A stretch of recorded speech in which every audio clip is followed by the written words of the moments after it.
Welcome to the Architect My Life podcast. I'm Maya Shlachter, serial entrepreneur and CEO of the MGS Global Group, where we serve architecture and design firms with project delivery, such as drafting, 3D visualization, and graphics production support. I am also the founder of Architect My Life. My goal is to help creative entrepreneurs such as architects and other design-related professionals scale their business to 6 or 7 figures. I also show them how it's possible to do this while living a rich life outside their work, reclaiming time and energy for themselves and their families. Creatives were taught how to master their craft, but not taught how to run and grow a business. Each podcast episode features a different entrepreneur from the creative industry who shares their journey towards success. If you have a growth story that others in our community could benefit from hearing, stick around to the end of the show to see how you could be a guest in one of our future episodes. Now, let's dive into this episode.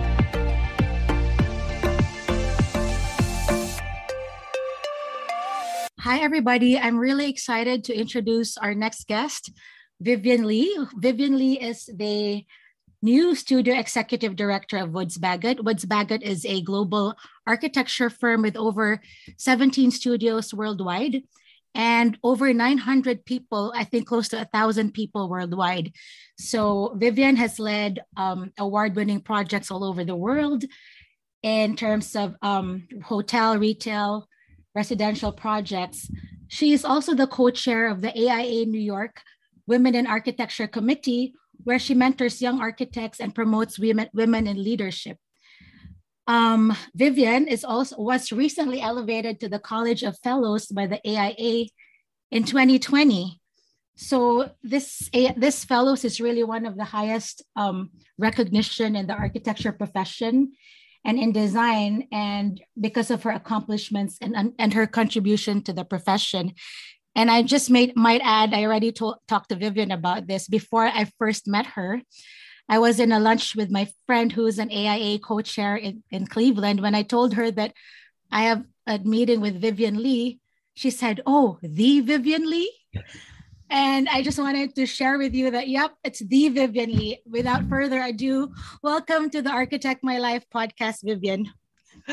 Thank you so much for the intro. It was funny, the Vivian Lee. I don't think I ever heard anyone consider me to be the Vivian Lee. You know, there are a lot of other Vivian Lees around, not to be confused with Vivian Lee and Gone with the Wind. And because I used to get that all the time, like, oh, Vivian Lee, Gone with the Wind. It's like, yeah. And I say, hey, you know, I'm the authentic. I'm the not Vivian Lee from Gone with the Wind, but Vivian Lee from like Bruce Lee, Vivian Lee. You know, I want to associate myself with someone we can like really kick ass, you know? Yeah. No, but you really kick ass because I've heard about you before, and our chapter has been wanting to invite you as well. I said, yep, the Vivian Lee. So Vivian, tell us about your background. And, you know, that's always a good way to start, especially for our audience in Australia and Hong Kong, because people know you in the US. So sure. Well, to start my background, you have to go way back, right? And 50 plus years, and that's all I'm gonna disclose about my age. 50 plus years. I was born in Taiwan, and my family actually immigrated to South America when I was 7. So we moved to a country in the middle of South America called Paraguay.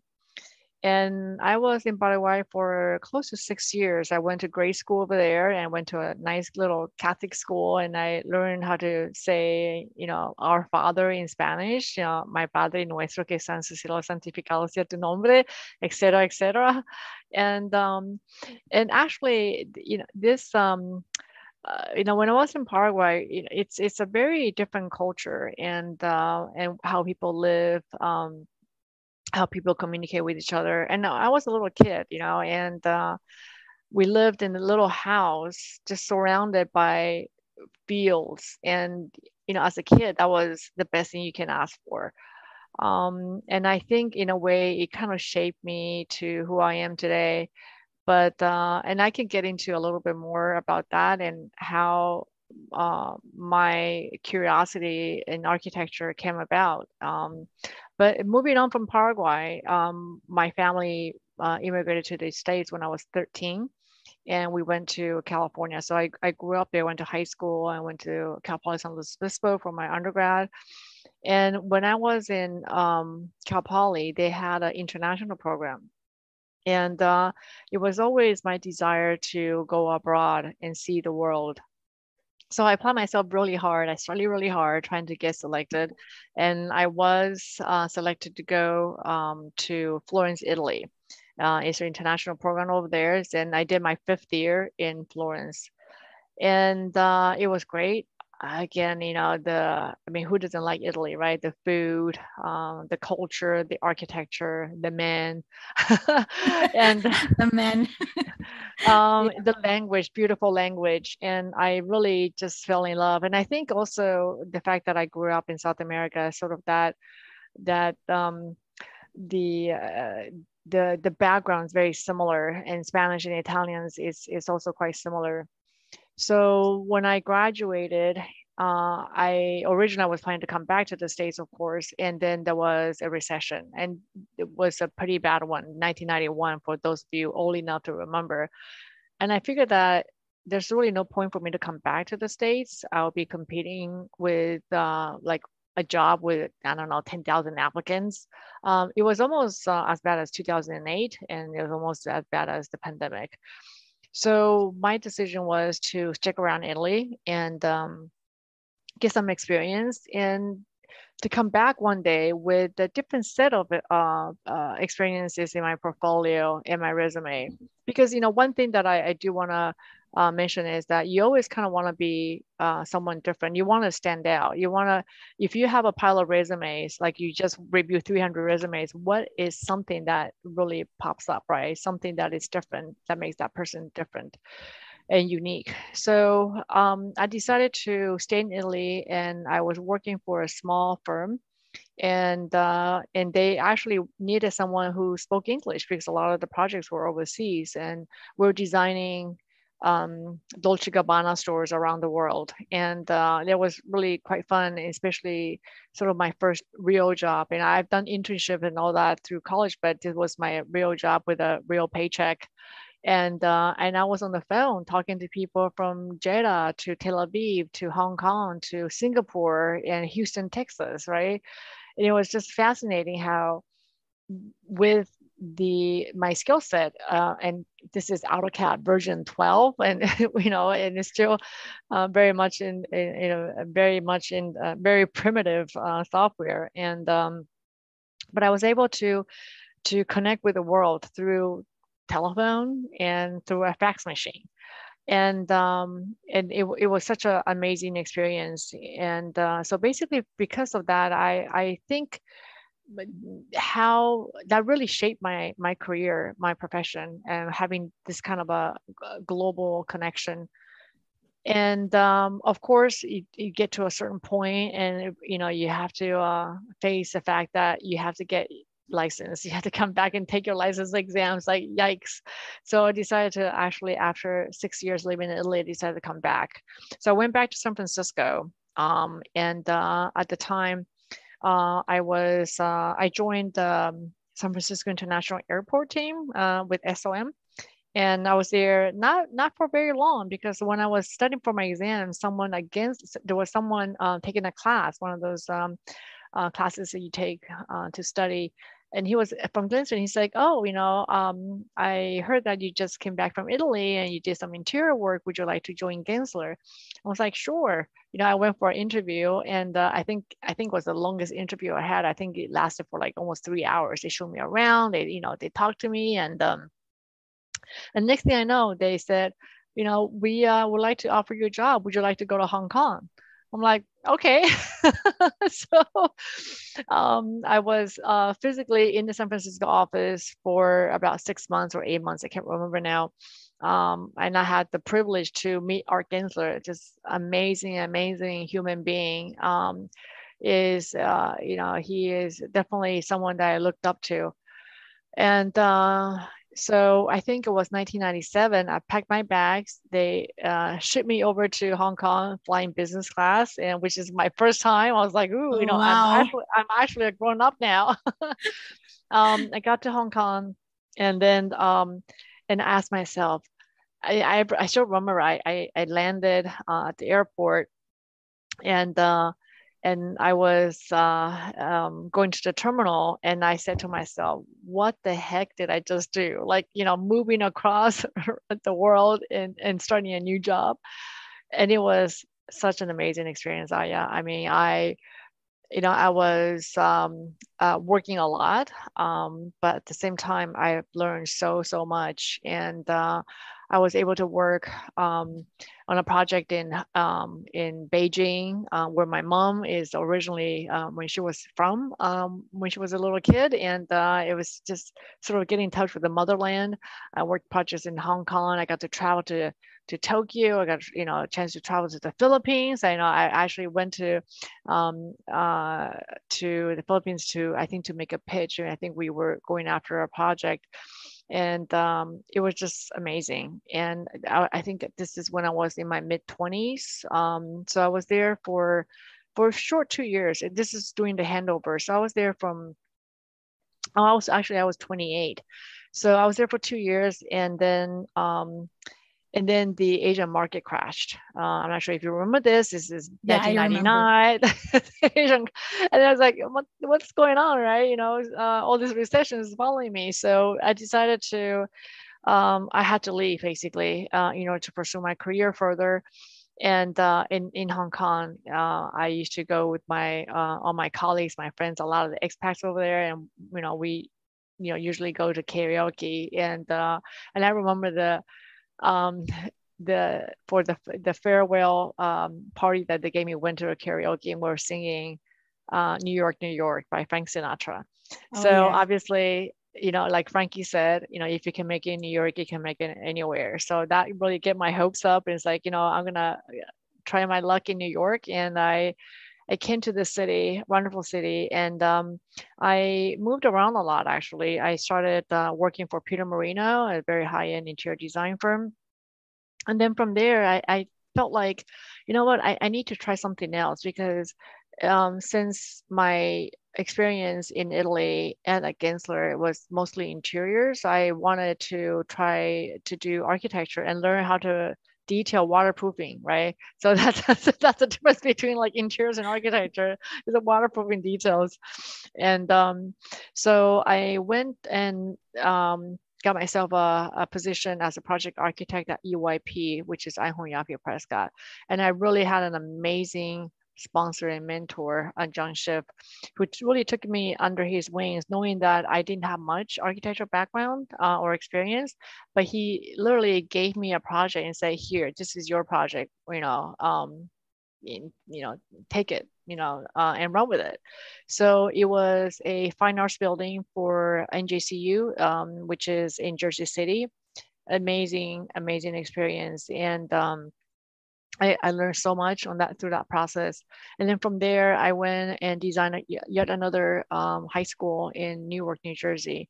So I really feel the connection designing schools and really doing something, giving back, to the community, and design a space for students to learn and to grow. And it's very satisfying, very gratifying. And then from EYP, I was there for, I think, for about 4 years or 5 years, and I moved on to Poshek Partnership. And Poshek is now it's known as ENIAD. It's an incredible firm, very grounded, amazing work, and that's sort of the training grounds. Like if you want to become an architect, you want to go to Poshek Partnership. And I was very lucky to work on another school, and just by coincidence, is actually the Frank Sinatra School of the Arts in Astoria, Queens. Oh my God, that's crazy. And wonderful experience. And then my partner, who is also an architect, and I'm sure a lot of you out there who are architects, you either marry or end up dating an architect, because we spend so much time in the studio that you socialize with the people that you spend most time with.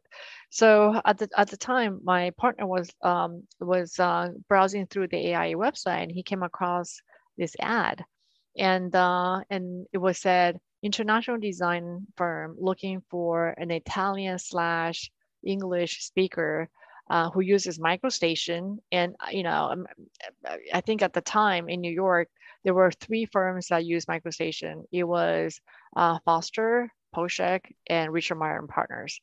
And and they also wanted someone with a graduate degree. Oh, and one thing I forgot to mention is when I was in Italy, I also got my graduate degree through Syracuse University, which they had a program in Italy at the time. Wow. So in the job description, it didn't say who the employer was. It was looking for a Italian English speaker who uses MicroStation and has a graduate degree. I'm like, well, that sounds like my resume, right? So I'm gonna go ahead and apply. And then the response came back. It's like, oh, we'd like to interview. We'd like to set up an interview at Richard Meyer and Partners. I was like, wow, that's pretty amazing. And I remember the year before, I was in Rome, and the Arabaci Museum was under construction. And I just thought like, wow, it must be so amazing to work for someone like Richard Meyer and in a project in Italy. And guess what? I was hired not to work in the Arabacis, but on another project in Italy. So, and because of my language skills and in Italian, I was able to step in and as a project architect, and literally um, I oversaw and worked on a CD set, everything in Italian, specs, everything. And to add to that, it was a LEED Platinum building, and this is when LEED just started, and I got LEED accredited, and I had to basically train a lot of the consultants, local consultants, to let them know what LEED is about. And they were like, "Ma che cosa un MERF?" The filter, MERV filter, with their Italian accent. It was great. And then, of course, the contractor, everyone's on board. So proud the fact that the project got LEED Platinum. Is probably one of the first buildings in Europe that got LEED Platinum at the time. It's like, I think 2005, maybe even before that.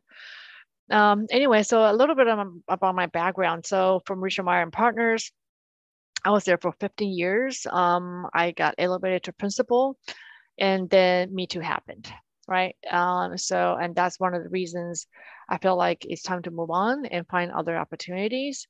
And I was just very, very fortunate to have met Nick Corrales, who's the CEO of Woods Bagot, who wanted to bring me on as the director of the New York office and run the studio here in New York. So here I am. And after 2 years, I started just before the pandemic in February 2020. And it's been a bit of a roller coaster ride, right? Because obviously most of us know during the pandemic, especially the first year, has been extremely challenging. No one knew what was happening. A lot of the projects were put on hold. And I think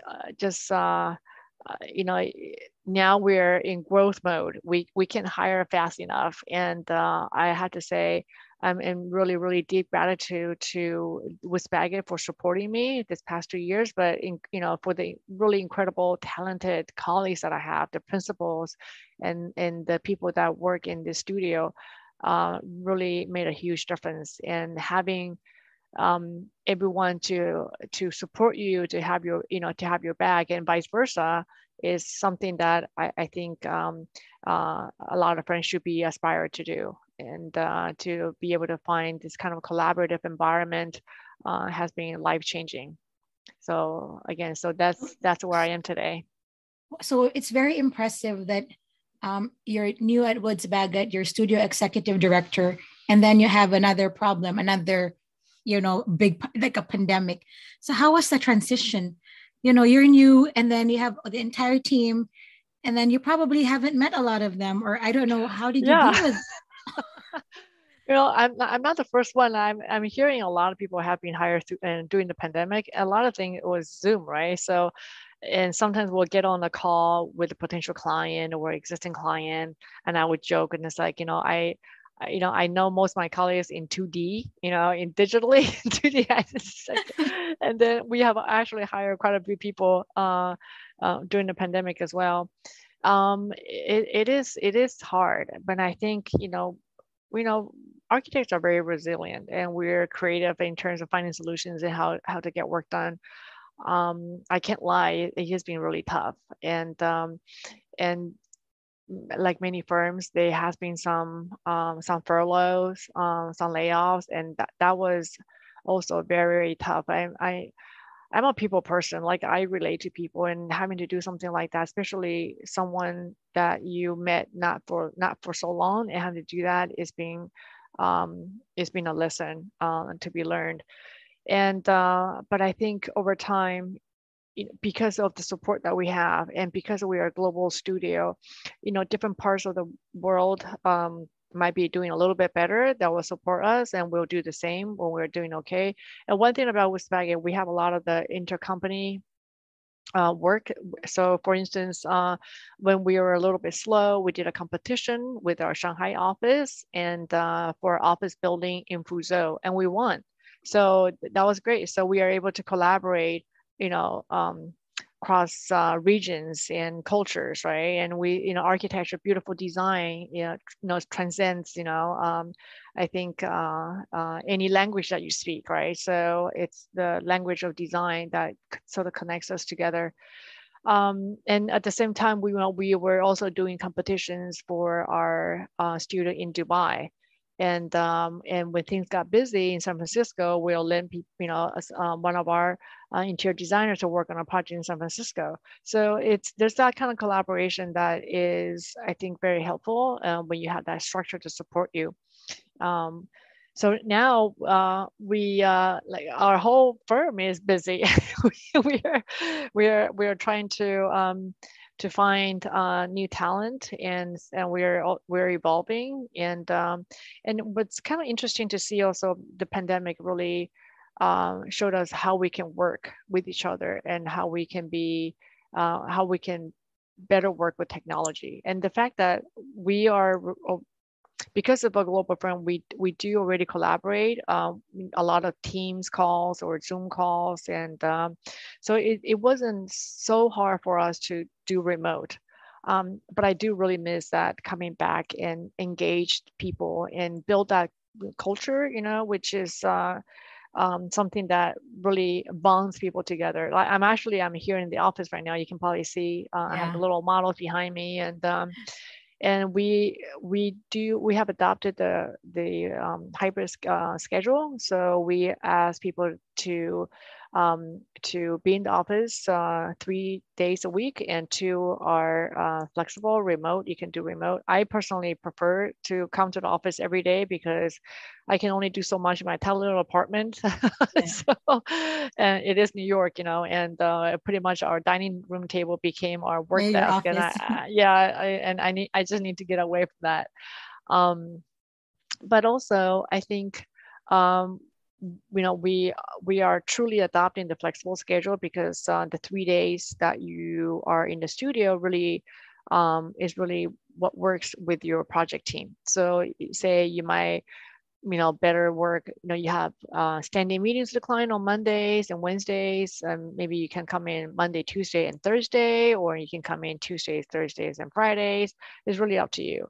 But we do want a little bit of that in-person collaboration, because I think that is really truly where design, we can foster design, and especially for the younger architects, that when they start off, they need to have that kind of a mentorship. They need to, I want to be able to walk over and see someone's screen. It's like, oh, what are you working on? Let's talk about this, right? Or someone overhearing me saying something. It's like, oh, I just heard you talk about this project. Can you tell me a little bit more? I think that is what's missing when you work remotely, because you're kind of working in a vacuum, right? You don't know what's going on the other side. So I really miss that. And not to say that, as you mentioned earlier, I'm the co-chair for Women in Architecture. We just so glad that we finally have our in-person events back at the Center for Architecture. And when we get a bunch of women together, we cannot stop talking, especially after being remote for 2 years. And half the time we're like, after the event is over, we'll be standing outside of the building, just trying to catch up. Yeah. We actually have our this Wednesday, we have our dinner roundtable. So we meet together at the Center for Architecture, and then we split into We have, I think, 6 restaurants now reserved for a table for 4. So it's almost like a blind date, right? You sign up. We have a spreadsheet. We have a Google spreadsheet, and you sign up. We have the restaurants selected, and you sign up with whoever. So you see someone you don't know, and then we have the number of years, the where the person works, so you can sort of pick and choose.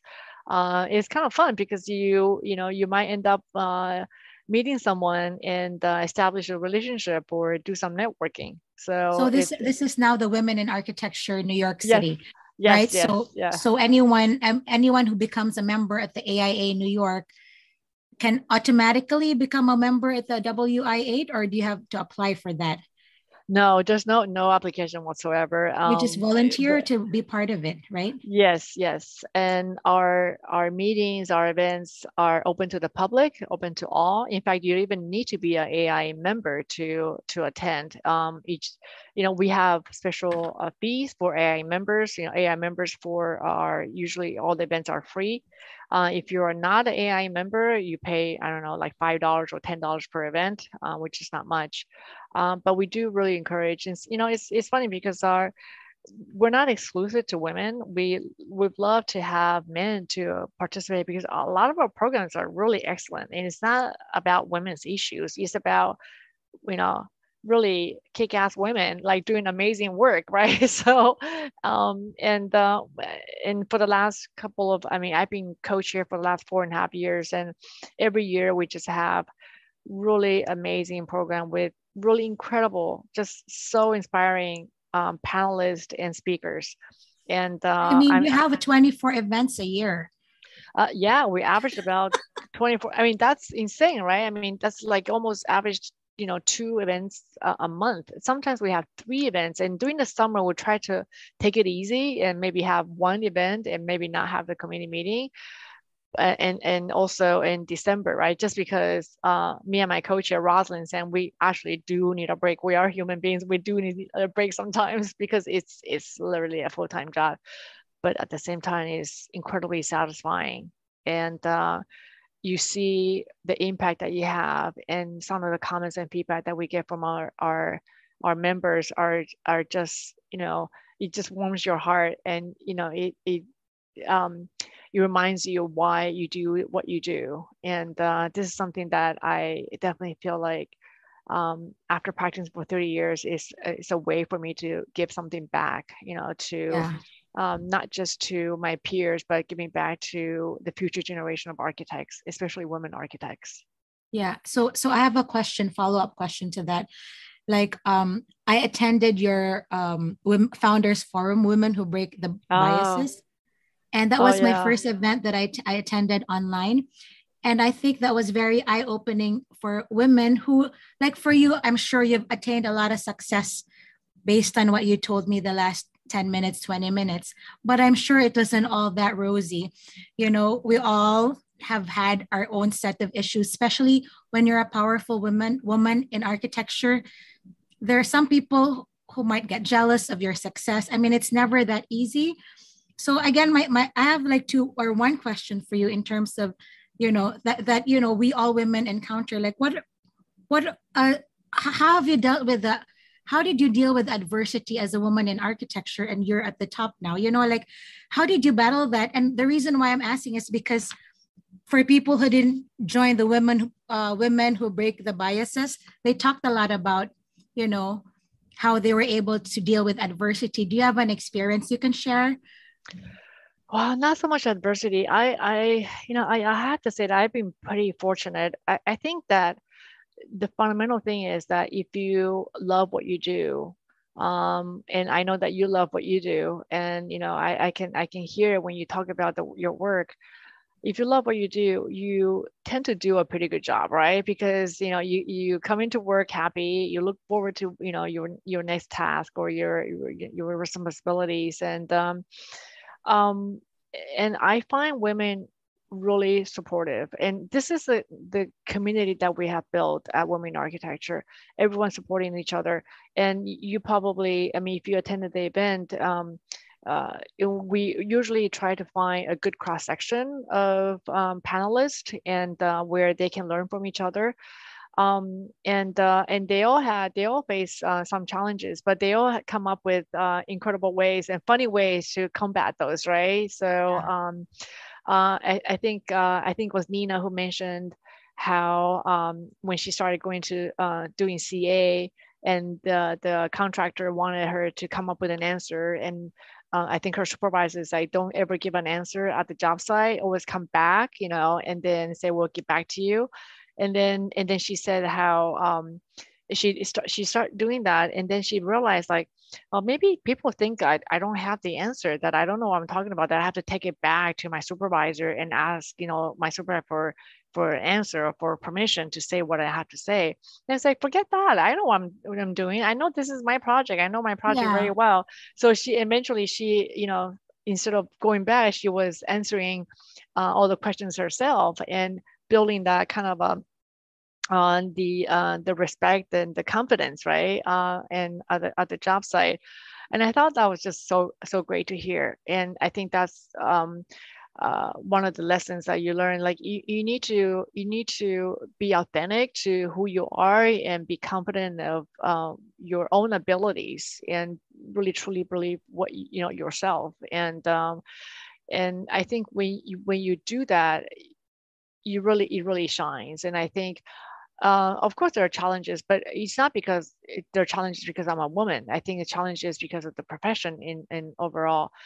I think I'm also being fortunate that I do not see any kind of adversities because I'm a woman. In fact, it's I always find a challenge to be an opportunity, right? You turn challenges into opportunities. And I'm sure you'll hear that from a lot of women, is that many times when we go to a meeting or when we have to do a presentation, we have to be not 100%, we have to be 200% ready, right? We need to make sure that we know everything that what we need to present, what we talk about. We need to know our material. We have to build that confidence, and that helps us push forward. And I have to say, sometimes, like, you work harder because you have to make sure that you don't ever get caught without an answer. And I love that challenge, the fact that I always have to push myself to make sure that I have all the answers whenever a client or a contractor is asking me, or even my colleagues and peers, right? So it pushes myself to work harder and to better myself, to improve myself. So I always believe that knowledge is power, and power builds because you're knowledgeable. It's already your confidence booster, right? Absolutely. Yep. So talk about I know that the WIA New York has 4 pillars. Maybe just touch a little bit about your mission there at the WIA. Yeah. The 4 pillars, actually, this is something that it was a takeaway from the Women's Leadership Summit that I attended back in, I think it was 2016 or 17. And I just thought it was such a great framework to our profession. So the 4 pillars is based on design and leadership, professional practice and development, workplace culture, and advocacy and activism. And based on those 4 pillars, the Women in Architecture Committee, we plan our events and our programs based on all those. So for instance, we have under design leadership, we have our Friday morning talks. We used to call it the Friday breakfast meetings, because usually we serve breakfast at the Center for Architecture. Because of the pandemic, we moved to morning leadership talk, and usually is a woman design leader with a pretty solid track record. We have people like Francine Hubin, who designed the new public library, the Stavros Niarchos Foundation Library. We had Andrea Lamberti, who was a partner at Vignoli's. We had Billy Tin. We had Harriet Harris, who is the dean at Pratt. We had I mean, the list just goes on and on. I mean, it's just an array of incredible women. And in fact, it just yesterday I received a confirmation from Elaine Molinar, the partner at Snoheta, to be our May morning leadership speaker. So we're super excited about that. So it's going to be May 29th, and just keep out for the announcement. She's another incredible woman who was one of the original founders of Snoheta, and has been with them for, I think, past 30, is it 32 years or 34 years now, and just doing amazing work, really sort of an inspiring career that she has had. So it's amazing that you do a lot of all these programs, and I'm sure men would like to join too. Yeah, you know, for instance, under professional development, professional practice development, we had Rosa Shen, who who started Equity by Design, and she gave a talk about how to negotiate, your salary, right? So, and then we had Dee Nichols, she's an activist, and especially with what happened to George Floyd, there was a lot of discussion about activism, and we had women who spoke about their gender, women, but we also, the other day, a month ago, we had oh my God, hold on, I have the cheat sheet over here. I just like the number of women that come across our committee is just incredible. We had Nicole Holland Dennis, who designed the African American burial grounds, and she gave a presentation, and she's also given a tour in July of the place, and every year. This is all in the website. Is there? I mean, are all the programs on the website so we can, attend some of? Yeah, well, we roll out our programming on a monthly basis. So just this past month, for the month of March, we had a film screening with Dorte Mandrup. I'm not sure if you know who she is. She's actually a Danish architect, again, doing amazing work in Europe. And we had a panel with three women from different firms at Marble, Perkins Eastman, and FX Collaborative, to talk about advancing your career, like different stages of your career. How do you advance your career? We have one where actually I have a call tomorrow with a consultant to talk about how to navigate stress and achieve mental, emotional, and physical health during the pandemic. That's important nowadays. Yep, exactly. Exactly. So, and every year we have a happy hour to celebrate women who are elevated to fellows. So every year it's a networking event, and all the new fellows share with us their path to fellowship and lessons learned and what they have accomplished in their careers. So I can just go on and on. So Vivian, so you've been so generous with your time, especially to the women in architecture. And I remember you telling me that you always want to pay it forward, because the more you give, the more people are willing to share. So what's your philosophy around like giving back and mentorship? Wow. I think, I do it with such pleasure, just because I feel that, when I was growing up, quote unquote, growing up, I went to school, there weren't a lot of women mentors I can look up to. And I remember, when I was in college, and one of the women that I really looked up to was Julia Morgan. And, and she's been dead, for, for like, it's like 60 years, right? And I just felt like there someone that to be aspired, someone you can look up to. I think I feel a sense of duty almost to do that. And because we do want more women, we want to bring equity in our profession, equity in the workplace. We need to be inclusive. And this is all the things that We should have done this long ago. And but I'm really optimistic. I'm really optimistic in where things going. And I just want to talk a little bit about Woods Bagot and our initiative and bring equity to our firm. So every year during the International Women's Day, March 8th, our global firm issues out a presentation deck, and it has all the stats and to show how we're performing as a firm. So this past year, we are at 950 people now, and we're growing. 50%, 52% of our entire group are women, 52%, which is great. And then, however, and then we break down the chart based on different leadership levels, right? So we look into where we are in terms of associates, senior associates, associate principals, and principals. And now, unfortunately, we are only at 34% for women in terms of the principal level, and the target is to get to that 50%. So we still have a lot of work to do.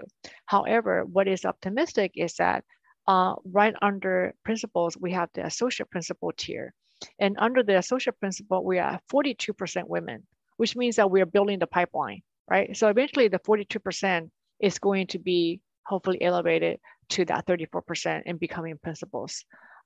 So that is something that we care a lot about when we do promotions and elevations. We do make sure that we are elevating people across the board based on talent, but obviously making sure that no one is excluded. And I think talk about the pipeline. As a seasoned architect, and it's important for us not just to constantly elevate and promote women in architecture, but is really to bring the next generation. So for Women in Architecture Committee, we have various mentoring programs, right? We have the speed mentoring, which is catered for women from in the profession already, so anywhere from 1 year to 30-year experience. We pair people up with women with 30 plus years as mentors. And then the second tier, we have the practitioner student mentoring program, where we go to college and universities, and especially schools who have underrepresented student body. A lot of students with maybe they are the first year going to college, and women students, female students with various ethnic and cultural backgrounds. And then we just had our very successful career day, the Next Gen Career Day, where we reached out to high school students. So we teamed up and collaborated with ACE Mentoring Group and the CT Group from the city of New York. And we had 80 students sign up from across 40 high schools in New York school district. And then and of course there were some dropouts, but we still had a very robust group of students who signed up, and we actually even offer 4 scholarships, personal private scholarships. So for the students who are in their senior year and applying to college.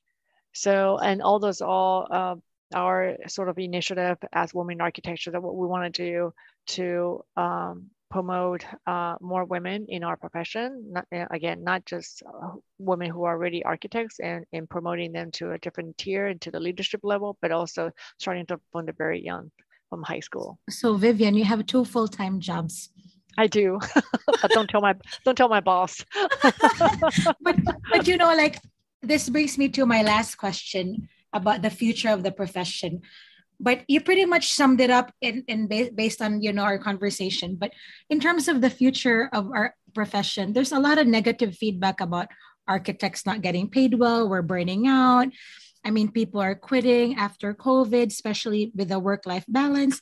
And just to give you an example, my best friend and my cousin, their daughters wanted to go to architecture school, and they asked me.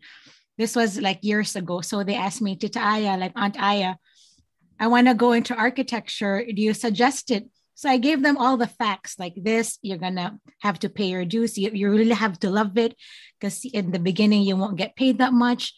But you have to really, it will build a lot of resilience being an architecture school that can carry, through your entire life, whether you end up being an architect or entrepreneur. So I laid it out to them. One went to architecture school and one went to nursing school. Okay. So I didn't want to feel, like I jaded them, but I was just stating the facts. But in your case, I mean, just the future of the profession, you're so super optimistic about, the architecture profession and where it's going. But can you like shed a little more light in terms of, like why it's good to be in our profession? And maybe make it a little more positive, because I'm sure you've heard in the groups that people are quitting. They want to go do UI, UX. They want to do a lot of other things, but it all boils down to passion, I think. And that's what you answered earlier. If you love what you do, stick to it, right? But it's not just about passion. I mean, I think design is a wonderful way to express yourself. And but what's really amazing, Aya, is that we have the ability to create places and spaces that really influence how people think, how they feel. If you design a wonderful space where encourages interaction with other people, if you design a hospital with a lot of natural light, people will heal much faster. You design a public school or a school with big windows and open spaces, and students learn better. If you design your house, and with the circulation, the room, with plenty of sunshine, you're happier. If you design your office space, when you have collaborative spaces, to talk to your colleagues. If you design a plaza, if you design a theater, everything that we design, right, has a impact on the human experience. And I think that's it's an incredibly powerful skill set and tool that we have to be able to create these kind of experiences for the people, for the human being. And if you think about it, there's how many professions out there are like that? Not a lot, right? And people sometimes don't realize it, but if you're in a space that makes you happy, it's not like, oh, this space has something. I mean, it's so subtle. And of course, there are also spaces that are depressive. I think the way we think about prison design, or how the incarceration is really, I think, is very negative in the portrayal of how design has failed us. I think architects should do better. We need to make sure that what we design is to celebrate the human experience, not to oppress the people living in them. And if you look around, humans connect to certain places and spaces. When you travel, when you see a building, or even sitting in a nice, comfortable living room, you'll remember that. And a lot of times it's the feeling that you get is what you'll remember the most. And I think that's incredibly powerful. Wow, this is great. I should tell all my nieces and nephews to listen to this part when they asked. Have them call me. Have them give me a call. I have yeah, that's so inspiring. I haven't designed in the last one was 2 years ago. I designed a mall. But it feels really good. You're right. It's not necessarily about the money, but the spaces you create for other people, and you see people enjoying the space and creating new memories with their families and friends. Yeah. Right? The experience, right? Yeah. You'll remember that. Yeah. Well, thanks for sharing that. So Vivian, what's next for you? Oh my God, a vacation. Okay, where? Actually, I'm taking a little mini vacation. I'm going down to Jacksonville for a conference, but I'm gonna piggyback and I'm gonna stay a couple of days in Charleston, and then another day in Savannah. But my next big vacation is in July, where I'm going with my partner and his family down to Africa. We're doing a safari. So Oh, wow. You need that. And no cell phone, okay? no cell phone, no nothing, nothing. I'm gonna be in the open with the wild animals and experience nature. Yeah, you need that because you've given back so much to the community. You need to recharge so you can give back more. That's right.